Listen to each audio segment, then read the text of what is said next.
7 কার্যদিবসের মধ্যে 4 দফা দাবি বাস্তবায়ন না করায় আবারও শাহবাগে অবস্থান নিয়ে বিক্ষোভ করছেন মেডিকেল অ্যাসিস্ট্যান্ট ট্রেনিং স্কুল ম্যাটসের শিক্ষার্থীরা।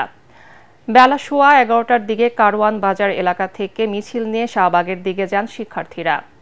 এরপর তারা শাহবাগ থানার সামনে অবস্থান নিয়ে বিক্ষোভ শুরু করেন। শিক্ষার্থীরা বলেন, স্বাধীনতার 53 বছর পরও তারা বিভিন্নভাবে জুলুম ও বৈষম্যের শিকার।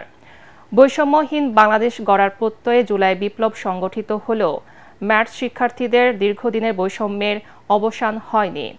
শাহবাগে শিক্ষার্থীদের অবস্থান কর্মসূচির কারণে সড়কে যানবাহনের ধীরগতি রয়েছে। আমরা সাধারণ ম্যাথ শিক্ষার্থীরা, আপনারা জানেন যে আমরা দীর্ঘ 17 বছর ধরে আন্দোলন করে আসছি আমাদের যৌক্তিক দাবি নিয়ে।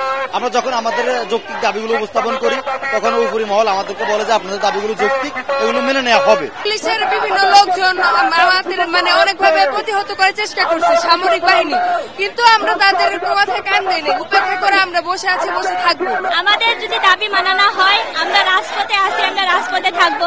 বর্তমান অন্তর্বর্তীকালীন সরকারের বাসভবনে আমরা যমুনাতে গিয়েছিলাম, সেই ইউনূস সরকার আমাদের সাথে কথা বলেছিল কিন্তু আমাদের দাবি পূরণ করে নাই।